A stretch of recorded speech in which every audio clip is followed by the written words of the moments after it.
Hi guys, I'm Dimension Jumper. Today we're doing my top 5 expectations for Hyrule Warriors Age of Calamity. Now, as of time of recording this video, Nintendo has recently released a trailer for the upcoming game. And this game is basically taking place 100 years before the events of Breath of the Wild, or before Breath of the Wild takes place, yeah, that sort of thing. And I've got some things that might come up in this game that looks interesting. So for number 5 is how Link will be chosen by the Master Sword.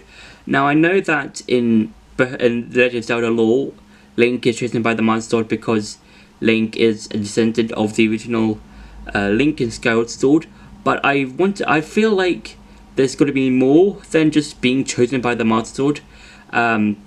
So if, let's say, at the beginning of Hyrule Warriors, Link is chosen via some sort of championship type of thing, like a sword championship or something, kind of like how they did in the Minish Cap when the King of Hyrule did this event where, I think it was like a where people could like fight against each other, and whoever won the whole thing got to see the Pokori Blade.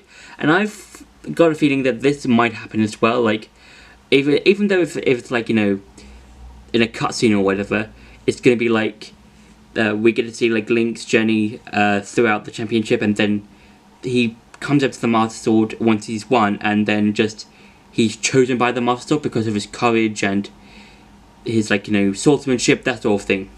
So I would like to see something along the lines of how Link is chosen by the Master Sword in the game. For number 4 is Pura's, I think I'm pronouncing that right, failed experiment, sort of, because when you get to see Pura, you find out that one of her experiments failed and she became a literal child.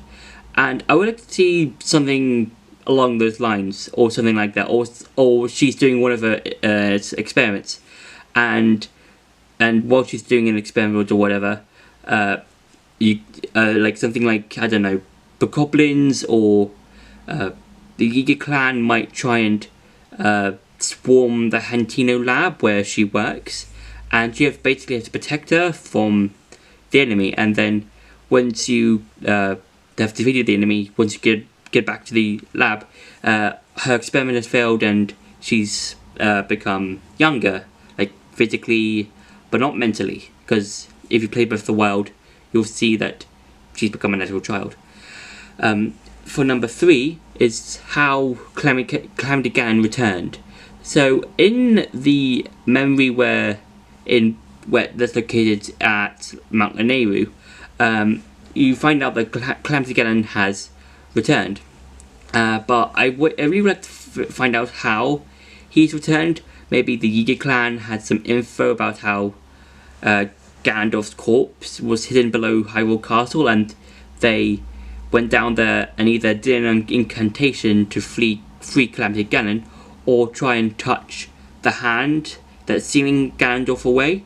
But instead of freeing Ganondorf's body, they actually freed Calamity Ganon, and that's why he's freed.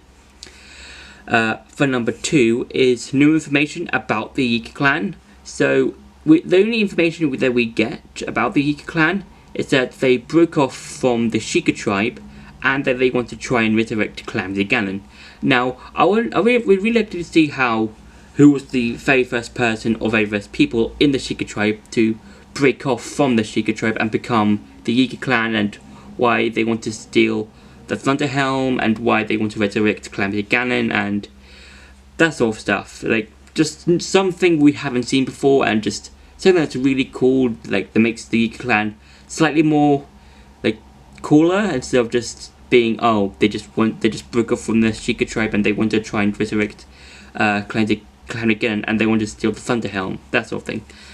And for number 1, it's Link and Rivali's rivalry. Now, in part of the trailer, we get to see Link and Rivali's some either fighting each other or fighting something, but we don't know because it's covered in a sort of fog mist type of thing. But I would like to see this as part of the rivalry, because Rivali thinks that he's the only person that can beat Calamity again, and because he's not only a good archer in the Rito, but he's like, he's quite cool because he's got the right scale. He can use his bow quite excellently. Even though he's quite arrogant, I would say he's somewhat skilled in what he does, and I would like to see him trying to have like a small fight against Link, but in the middle of that fight we get to see them work together when some enemies interrupt that battle, and I would like to see them, Rivalry in particular, trying to fight them on its own, but Link has to step in and try and help him. And also I'd like to see the rivalry beginning when they first meet each other, all the way up until the end of the game. So that's been my top 5 expectations for Hyrule Warriors Age of Calamity. I hope you enjoyed that video. Don't forget to like, share and subscribe, and I'll see you in the next video.